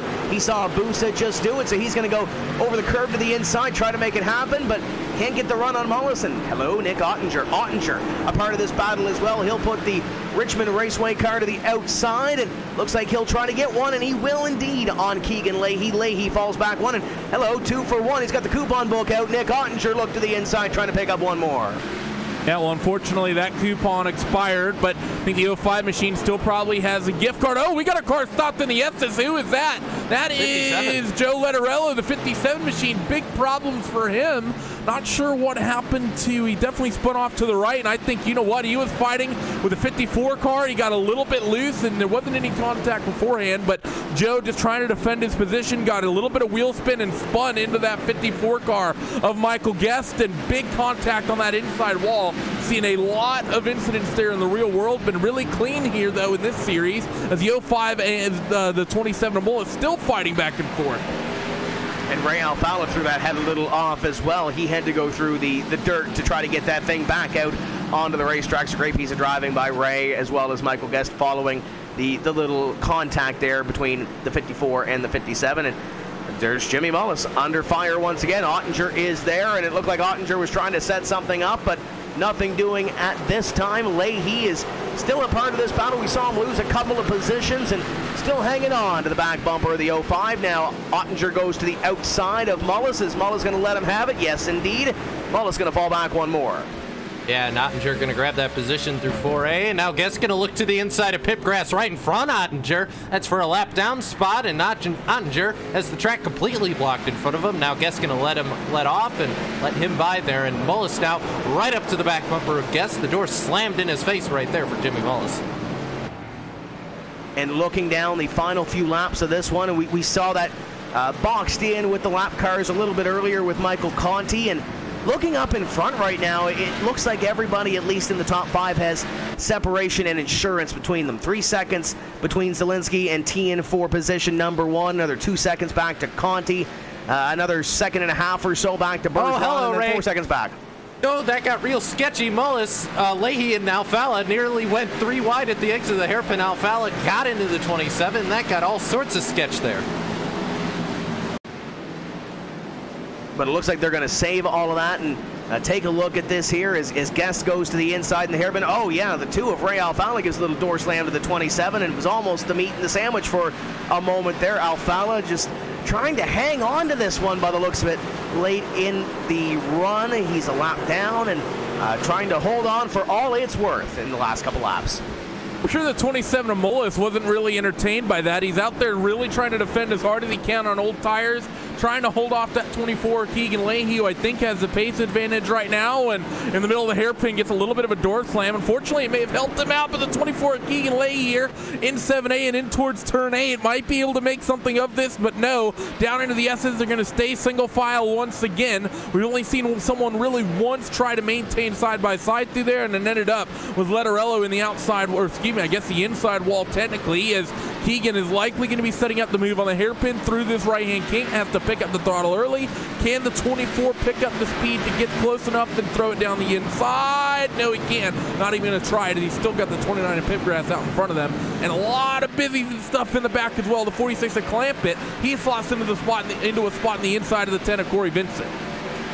And Taylor Hurst back there as well, looking to pick up a spot. Taylor Hurst and Logan Clampett have been running together for the most part of this one. You look on and look at the big eyes on Logan Clampett trying to get up there and make a pass on the 10 of Corey Vincent late in this race. We want to remind you that the final few laps of this one brought to you by Blue Def Diesel Exhaust Fluid, the #1 selling DEF in America. And these drivers, as you can see with Logan Clampett, are up on the wheel for these final few laps to see what they can get out of this Sonoma Raceway, round number 9 of the NASCAR Peak Antifreeze iRacing Series. And not only does Logan Clampett have to get up in the wheel and try to pass the 10 and probably dance with some of the lap traffic late in this one, there's Taylor Hurst to the inside of the 46. They're going to go at it side by side. Not only do you have to be on the offense, you got to be on the defense. That was not just a dive bomb for one position. That was a dive bomb for 2 positions from Taylor Hurst. Clampett holds on to it. I don't know how, but Logan's able to hold on to that car, stays in front of Taylor Hurst, no positions changed, and nobody wrecked there in that kind of area from 4A to 7A and then into 8. I have no idea how they kept it alive, but let's see what Hurst does here coming into the hairpin. Nope, lane's blocked there, so nothing going to happen this time. Clampett drifts. Can he wheel out of it? Yes, he can. Oh, but Hurst can't. Hurst is half going to go around, gets down into the infield in that hairpin, and is going to lose a little bit of time and a little bit of track position, and got a couple of lap cars behind him duking it out, but what a battle in between there. I was about to say that Logan had the position, but it wasn't done yet, and I honestly don't think it is done as of yet, because that 74 Taylor Hurst, he's going to try to claw his way as much as he can back up to this 46 as the 46 tries to fend off the lap car, the 28 of Casey Tucker. But a great run for Logan Clampin in position number 12. I'm sure he wants a little bit more, but this race still not done yet as these drivers work their way around. They'll try to catch Corey Vincent for position number 11, or at least will at 46. Yeah, that 40, he's going to have his hands full, though, trying to pick up that number 10 car out in front of him, because him and Corey both pit on the same lap, which is about 6 or 7 laps early. So Logan won't have any tire advantage at all to reel that gap in. He's going to have to do it the hard way, as still the 27 of Mullis has not yet let that 24 car of Keegan Leahy get around him, and that's really impressive considering the tire advantage Keegan has. Through that right-hand kink and on the run down towards the hairpin once again. Keegan all over the place as well. The 2 machine about follow behind. Keegan's going to try to slot it down the inside of the hairpin. Surprised the 27 gave that much room to Keegan, but Keegan picks up a little wheel spin on the exit. And I think it's one of those things, Tim, the tires are getting so gone for these guys. They've been on this same set of tires, closing in on 30-some-odd laps, that when you get the inside run off the hairpin, you can't just pick up the throttle you could 10, 15, 20 laps ago. And in some ways, having the outside on the hairpin, being able to use all that runoff and having that wider run down onto the front straight almost seems like a benefit rather than a bad thing. And for these drivers that are battling for this spot, this is pretty much it. You look at Nick Ottinger, he's another 4 seconds or so ahead of this battle for position number 9. So yes, you could lose positions here if you do have an off, but this might be their battle for what is the end of the race as we come down to about 3.5 laps to go in this one, and Keegan Leahy continuing to try to set up Jimmy Mullis as they come into the speed shot. And you see all kinds of cars behind, but for the most part, except for Corey Vincent there in the 10 and a couple of cars behind him. Ray Alfalo, a lap down car, the 54 of Michael Guest, a lap down car. So this battle for position number 9 coming down to the end of it has a little bit of breathing room per se on what would be 11th. And if you're worried about where's Bobby Zielinski's out in no man's land right now. He's got about 4 seconds over his second place right now, and the only car in front of him is a pair of lap cars, which he probably is only going to have to deal with those cars, and that's going to be it, as Mullis going to get by Leahy here coming out of the hairpin.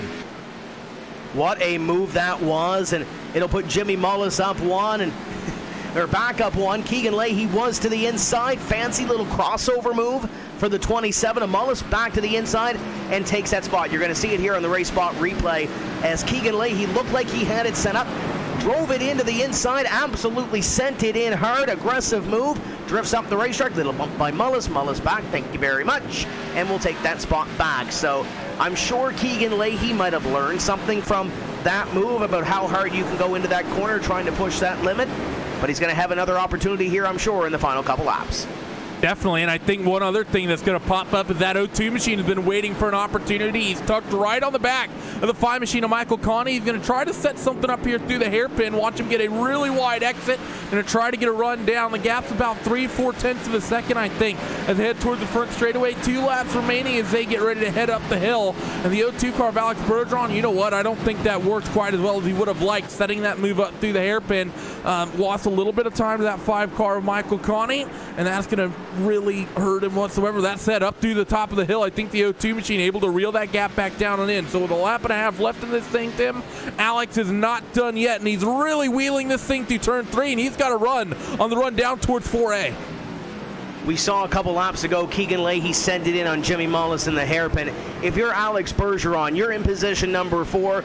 Top 5 run would give you your best career NASCAR Peak Antifreeze iRacing Series finish.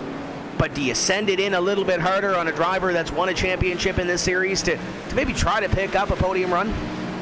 Yes. That's just me, but yes. And right now, it's 6 seconds back behind Bobby Zielinski. Jarl is about 2 seconds ahead of this battle in position number 2, and this is the battle for position at number 3. And this time by, they're going to come down to that white flag, so they've got 2 more opportunities through this hairpin. Alex Bergeron, does he try it here coming to the white flag? He gets close to the 5, little slide on the 02, and can't get there, but he'll have 1 more opportunity, this time by white flag. On the final lap, the 02 machine, he needs to really close in. That little drift through the hairpin may have kind of removed one of his final opportunities. I will say his penultimate time down on the hairpin, I want to watch what are the 27 and the 24 do. They come through the right-hand kink right now and are on the run down towards the pit entry. 24, Keegan Leahy, not nearly close enough. Those guys will only have one more opportunity as well. And Alex Bergeron is closing on the 5 car of Michael Conti. He's been great through that sector of the racetrack the last handful of laps. That's where he's closed so much time. Bobby Zielinski, though, he works through 7A and down the S's for the final time.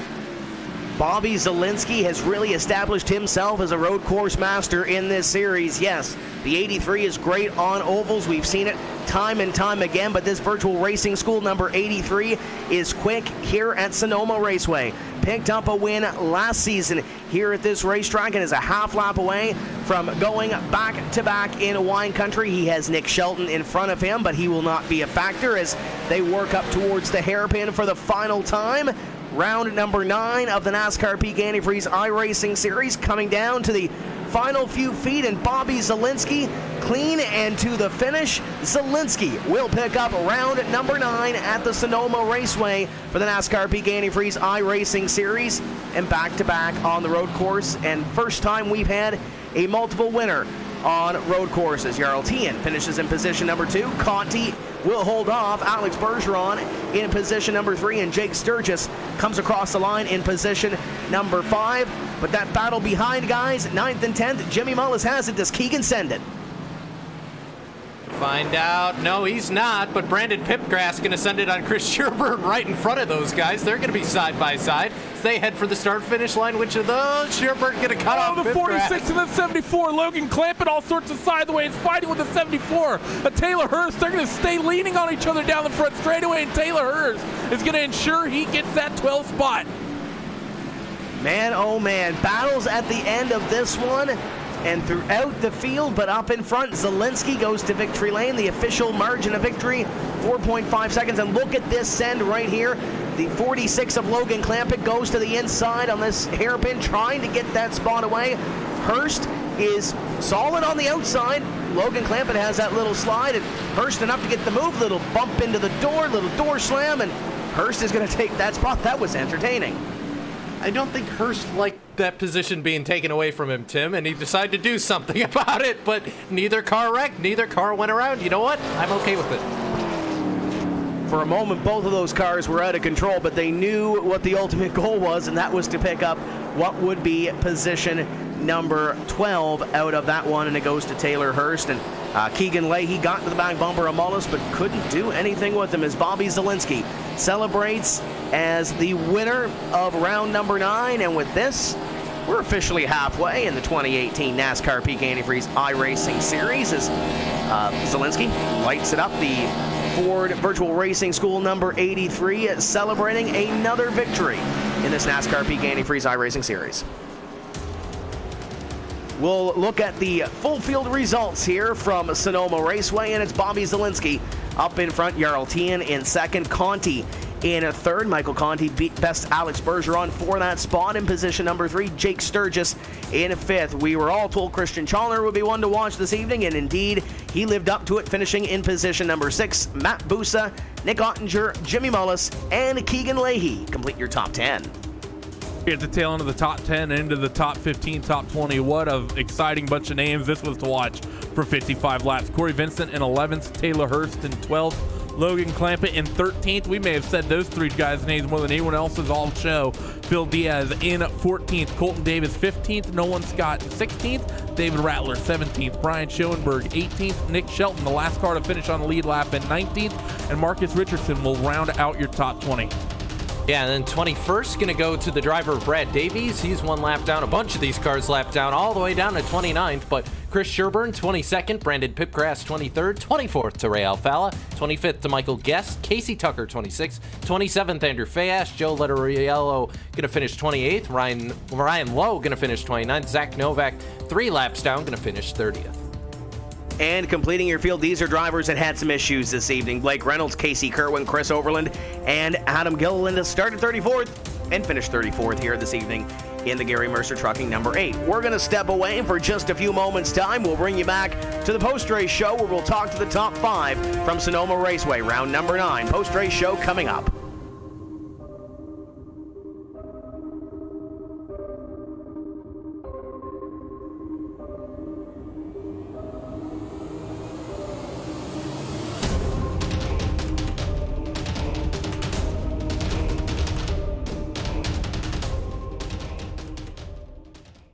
Section PU 402, row 41. Jimmy Johnson, the fastest gun in the West. Section 104, row 4. Blaney got his first win. Section 25, row 3. What a year for Bubba. Section O, row 25. Keselowski's going to win at Talladega. Section 156, row 4. Kurt Busch to the lead on the backstretch. Section 233, row 1. Martin Truex Jr. wins. You get a seat, but we doubt you'll ever use it.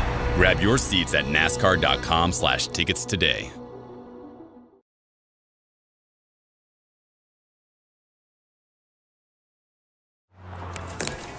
Oh, that was late. Hey guys! This week, the 6 on my team are Truex, Logano, Larson, Blaney, Chase, and Suarez. For the rest of you, better luck next week. She's missing out, dude. Yeah. The all-new NASCAR Fantasy Live. Visit NASCAR.com/fantasy and build your team today.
Welcome back to Sonoma Raceway and round number 9 of the NASCAR Peak Antifreeze iRacing Series. It's just completed and Bobby Zalenski has gone to victory lane at the road course for the second consecutive season. You see your top 10 on the screen, and we'll get ready to head down into victory lane and chat with our winner, Bobby Zalenski, and we'll see what he has to say after 55 laps. And Bobby, it looked easy from up here, but I'm sure it wasn't easy inside the race car. Walk us through 55 laps here at Sonoma. That is the most exhausted by far that I've ever been from a sim race. The amount of concentration you need just to get around here for 10 straight laps is insane, especially on this build versus last year. It is insanely slick. In terms of the race, definitely not easy. There was a couple of guys that were really quick, like Jarl and Conti, even Bergeron, that I always had to look out for. I don't know if you caught it on the broadcast, but yeah, me and Jarl had a little brawl, to say the least. Anyway, I'm just super stoked I won this race. This is the race I look forward to most every year. It's my home track, and I love it, and I'm just really happy. Was about to ask you about that battle between yourself and Jarl, and it almost resembled like a short track brawl compared to something that we'd see on a road course, but minus a couple of scratches, this thing comes home fairly clean out of that. Yeah, I had to do it for Dale, go to the hairpin, but I didn't, just send it in there. I got into him, and it kind of sent him. I hit the apex, and then I went on my way. He's probably not happy, and I understand that completely. But knowing me and him had a race in NAS Fix 2 days ago where exactly the same thing happened, and he short pit me, and I had to get the move done early or else the tires would equal out, because that's what happened, and then he beat me. So I knew I had to get by him, and he was throwing really good defense, and I just had no options, and I had to give him a little push. And it's not like I meant any ill intent. I just kind of ran my line and let off the brake to make the apex, and the bump did way more than I thought it would, and I don't know. I haven't talked to him yet. Like I said, he might be upset, but I have no regrets. I had to do it. I know you circle this race on your calendar every single year. The NASCAR Peak Antifreeze iRacing Series schedule comes out. But now you get a little bit of momentum. We've got 4 races before we hit that playoff cutoff. Obviously, you're on the north side of that line. But how much can this be of a push for these final 4 races to really get you as close as you can to the top of the standings before we reset the points? Yeah, with this race, it's such a different race. Setup and everything. Obviously, we're turning left and right. In terms of setups on oval, we're in a bit of a hole, slip angle, and so we're in a bit of a hole with setups. So I had to get the most out of this race, and I was able to. Puts me in a really good spot to make the top 8. If I make the top 8, it gives me some bonus points. But yeah, it's kind of back to the tears in a couple of weeks because we're really struggling on the setups. Like I said, but we'll do our best like always, and prepare. But I just want to enjoy this one. Virtual racing school on the side of this race car. Who else makes it happen for you to get to the racetrack every week? Yeah, for sure. It's virtual racing school on the car. They've been so supportive. You can go there for coaching, data packs. I'm a coach over there. Keegan Leahy's and Ray Alfala, who are peak drivers, also repping VRS, also coaches and do data packs. Shout out to them too. Shout out to United Western Industries, New Age Metal Finishing, Duval Creative for painting this beautiful car. Shout out to Bill Weaver, and want to dedicate the win to a family friend who passed away a few days ago. I know this is just kind of sim racing, but I want to dedicate the win to him. And it was a dominating win at that. Congratulations to Bobby Zielinski, your winner from Sonoma. And the second year in a row, he pulls away from wine country with a victory. I know we're trying to catch up with Jarl Tien for position number 2, but we got Michael Conti on the line, and I believe that Randy has caught up with our 3rd place finisher here this evening, driver number 5. Yeah, I'm stood by with Michael while we try to get Jarl in here. And Michael, what an interesting race for you. You managed to pick up 3 spots to get yourself a strong podium after starting 6th. I know you're one of the strongest road course ringers in this series. You're strong. I've raced with you on the road courses before. You spent a lot of time running and meeting with my teammate Josh. I'm sure this is a race you had circled on the calendar, especially after the way you left some stuff on the board last season. Yeah, I definitely did. Yeah, that motor blowing up last year is really eating away at me. And it wasn't even of any fault of my own. It was just a random explosion. If I would have double downshifted last year and blown it, I probably would have been somewhat okay with it. But given that it was random and after I took the lead, that was pretty tough. So really wanted to come in here tonight and do well. Like you said, I spend a lot of time on the road courses when the NASCAR stuff goes here. I love it. Watkinsville and Sonoma, they're both my favorite tracks on the schedule whenever we go there. So really wanted to win. Usually I'd be pretty happy with 3rd, but like you said, I had this circled and I was really hoping we could get a win out of it.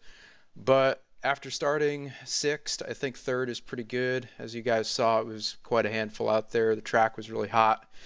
Tires fell off a lot, and it was just really hard to set up a pass when you were just spinning the heck out of the tires all the way around the track. So I think it was a good showing for the forefront Chevy. Chaos Crew needed a good finish after the last couple weeks. I've been lackluster at best, so it was good to get everybody up front again and get this car some TV time because it definitely deserves it. This is the halfway point of the series and only your 2nd top 5 in 9 races. Is this going to be a bit of a rebound race for you? You got Chicagoland, New Hampshire, and then the likes of Pocono, Bristol, Darlington coming up before we start talking about playoffs towards the end of this thing. Is this going to be the race that rebounds you to potentially getting yourself into that top 8 to potentially run for the championship, or you think that you still have a lot to work for when it comes to these races coming up? Well, I think tonight really isn't an indication of who's going to be quick the next couple weeks. I mean, Sonoma is an outlier. It's its own thing. So with that being said, I think we're a lot closer on the 1.5 miles than we have been. We got some good info after the build came out. I think everybody got practically the same info. So Chicago is going to be really tight. I think a lot of people are going to be on top of each other as far as lap times. Hopefully we can qualify a little bit better and just keep track position. But looking forward to New Hampshire, Pocono. I've won at both of those places, and I ran really well at Darlington a couple years ago.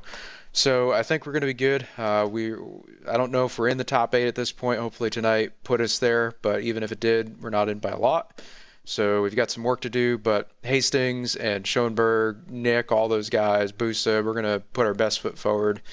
And we're going to do the best we can with what we have, as Brian likes to say. So hopefully what we have is really good, and hopefully we can maximize that and get a solid run going into the playoffs in a couple weeks. In addition to those guys, who you got to plug for Team Connie and the Chaos Crew? Yeah, like I said, big thanks to Forefront, Richmond Raceway, the Chaos Crew, everybody that put together this deal this year. This is unprecedented. We've never seen a racetrack put together a sim racing team like this. So thanks to them. Thanks to Mike Waddell and Daryl. They were both instrumental in putting this program together. So none of us would have had any of the opportunities we've had this year without them. So big thanks to those two guys. And again, thanks to everybody at Team Conti for sticking by me the last couple of years through thick and thin, a lot of thick and thin as of late. So thank you for not giving up, and hopefully we can run well in a couple weeks when we get to Chicago. There he is, third place finisher, Mr. Michael Connie, and Cisco Scaramuza. He stood by with the fourth place runner, 02 of Alex Bergeron. Yeah, I've caught up with Mr. Dirt Track himself, and he was busy behind the wheel tonight. Alex, you didn't have a spoiler on top of the car, but it sure looked like it on a couple of occasions. You were getting that thing sideways all over the place, but you made it work. Talk about the race, man. How was it? It was very tough. I started behind Bubby after a good qualifying run. Pretty much the best qualifying run I had this season. Well, it's road course, so I don't know why. Maybe I'm faster there, but I made it happen. So I started second and then followed him the first run. I think we stayed behind him for like 2 seconds behind him over the course of that first run, and then it started to get loose there. And I tried to keep it on the track and throttle control, and we pitted, and then it just we came back behind some lap cars and we stayed fourth. So I tried to battle with Mark Conti there, and it was fun out there. Well, certainly for you, a little bit of a shakeup with you moving to Icon. Talk a bit about kind of behind the scenes. What was that change like for you? Oh, it's just we stay the same guys on Icon now, Motorsports, and we had a good weekend in IS too. So thanks to these guys, they do a lot of work, and I try to work on the setup this week too. And by the way, I would like to thank Race Clutch for all their help this week. Michael Cato and all the guys at Race Clutch. It's just thank you guys for working with us this week and for the rest of the season, and hopefully it's gonna go well. And yeah, it just we made a change, and sad that happened, but it's we just move forward, and we'll see what happens next in the season. Well, Alex, you got a chance to say some of them. Anyone else you want to say hi to out there? Oh yeah, my crew chief Don Etcher for all the help during the race and this week too for helping me out, and Eric Gaudreau for being on the spotter stand and always being there every week. It's awesome to have you guys on, and shout out to Cecil Green. He's at the hospital right now, and he's struggling right now, so shout out to him. He's having a hard time. And you guys for broadcasting, and all my sponsor, the Iman's Record Service and Mara Inc. That's about it. That's Alex Bergeron. He was busy tonight, but brings it home in a solid fourth place position. Alex, congrats, and we'll see you at Chicago.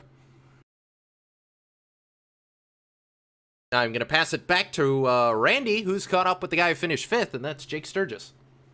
Yep, one of the other most experienced road guys here, Jake Sturgis, has a lot of experience on the Road Course World Championships, both in the World Championship Grand Prix Series and the GT Series. Jake, top 5 for you. You started fourth. I think that it's a good run for him to have, and I think it's pretty much the best run for you this season for sure. But I think for you, were you expecting a little bit more given your experience on the road courses?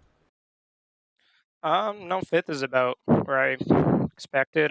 One of the top 5, top 10. Really didn't know how fast we were going to be. But first off, I want to thank the sponsors, SimuCube, SimLab, and V-Racing. Thanks to those guys.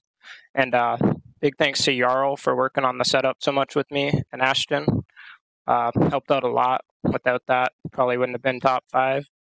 I really hated to see Jarl get bumped out of the way there, but it's racing, so it happens. And yeah, that was a good run for me.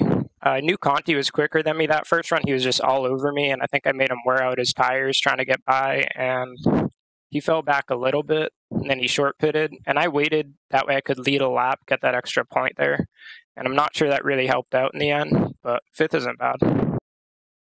You know, as much experience as you have, I mean, you've been in this series forever, and like you said, you spent a lot of time in the other series as well. Talk about sort of the differences we have between the 2 road courses that we run in this series. Of course, Watkins Glen was the road course of choice for the first 3 seasons, but the last 2 seasons running, we've come here to Sonoma. Which do you like, and would you like to see him throw both road courses on for next season and run 2 for the rest of the history of this series, or do you like the one-off and swapping back and forth? I'd definitely like to see both of them run. They're both good tracks. I prefer Sonoma. It's a bit more technical. Can find more time out here. And Watkins Glen's fun, but I really don't like that bus stop. It seems like it's hit or miss getting through there. But as someone who races road courses a lot, it's a nice change to go race a road course and just have pure driver skill out there. No cautions, no restarts, and all that stuff. So it's a lot more fun for me personally, especially with that weather we got out there. It was slick. I didn't even go full throttle once the entire race. Well, shows you the sort of throttle control guys we're doing pretty much all night. So, Jake, thank you for joining us. You already plugged the team, plugged the sponsors. So good luck to you guys in the upcoming rounds at Chicagoland, New Hampshire, and good luck to you guys at NX as well, the upcoming VRS GTI Racing Series race at Road Atlanta. Thanks, Randy. Well, we finally got him. Second place man, Jarl Tien. He stood by with Cisco. Yeah, I've caught up with Jarl now, and, well, Jarl, we're going to talk about what happened going into the hairpin between you and Bobby Zelensky, probably what was the climax of the race. Talk us through your perspective of it. My objective was to either qualify second or first to have the chance to race with the eventual pole sitter, because pole is so important. You can basically direct the entire race. Entire first stint held up by Bergeron, I think, not by a lot, but maybe like a 10th or 2 a lap. And that really hurt my chances of beating Bobby. So my only chance from then on was to see what I can do in the pit stops, and that was to potentially undercut him. And I think the earliest I was looking at the gaps for people that was behind, around 32, 33 seconds is what you need over someone. And I came out just ahead of Colton Davis for me to push on the outlap, which enabled me to just clear Bobby when he came out of the pits.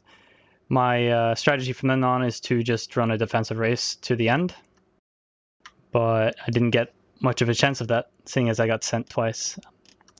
Not entirely happy, but I guess that's how NASCAR and iRacing is. And certainly, the contact, and you mentioned that it did happen twice, but this racetrack, Sonoma Raceway, definitely one of the easier tracks to defend your position at. What really helps in that occasion? What were you hoping to do, or what tactics were you hoping to use to be able to hold on to that position? So, seeing as I had 1 lap older tires, the only way to defend is really to position your car on the inside of each corner, and it's virtually impossible to pass around the outside. Me and Bobby did a NIX fixed race a couple days ago where I did the exact same thing. I think he learned from that position, so he knew that he needed to make a move early on rather than later. And yeah, I guess that was the result of it. Well, Jarl, still come home second place here. Not where you wanted, but still a good point stain nonetheless. Who makes it happen for you in that number 3 team? Still very happy, but I got to thank the sponsors, which is SimCube, SimLab, V-Racing. And I got to thank PJ for spotting tonight, and Jake for the setup, and Justin Brunner for being a good friend. Well, it's Jarl. He's not the happiest camper in the world, but still a great run for him nonetheless. Jarl, congrats, and we'll see you at Chicagoland. Thank you, guys. It's not a win, but I'm sure he's still satisfied with the run that he had this evening, and it was a great race here from Sonoma. But before we go, let's give our final thoughts on this one. We'll start with Cisco, and you see the championship standings on your screen. Ray Alfala continues to lead this thing, but there's still 4 races until that playoff cutoff. Yeah, absolutely, and those races are going to be fantastic as well, but this, I'd have to say, has probably been the best race we've seen all season. After this, we head to Chicagoland, then, of course, the mile at New Hampshire, Pocono Raceway, and then Bristol, so a pair of short tracks, a very big track, and a mile and a half, of course, my home track in Chicagoland, so looking forward to that, but absolutely fantastic racing here, Tim. I wish we went to 2 road courses on the season, but nonetheless, great race here. I loved every minute of it. A fun night here this evening, Randy, but you look at those standings on your screen, and Michael Conti kind of hit the nail on the head. He said, we might be in the top 8, but we're not in the top 8 by much, and you saw that first page where that bubble is, and you look at guys like Taylor Hirsch, Jake Sturgis, Marcus Richardson. They've still got an opportunity to work their way up here and possibly battle for what could be a championship in 2018.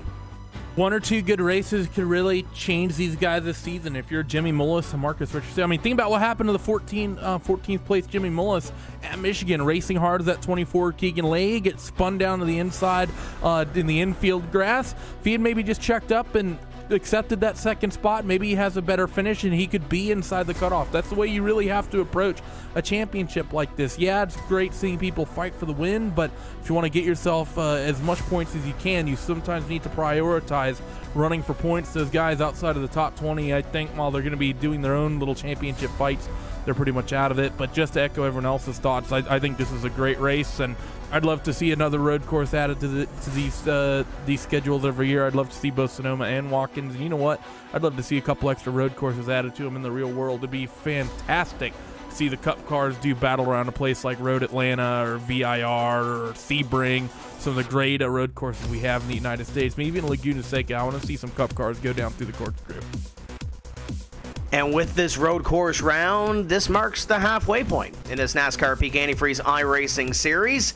And with that, we write another chapter in the series history. We want to thank everybody that helped us put on this race this evening. Of course, Hugo Louis down in the production hauler, pushing all the buttons to make sure we get on the air this evening. Andy Werner, Will Vincent, Drew Adamson, and the entire team, of course, at RaceSpot TV. Our next event for this series comes up on Tuesday, July 10th, when we go racing at the Chicagoland Speedway. Until then, that's going to do it for us. So for Randy Cheneth and Cisco Scaramuza, my name is Tim Terry. We'll see you on July 10th when we say, let's go racing from the Chicagoland Speedway. Keep the hammer down, and we'll see you at the track.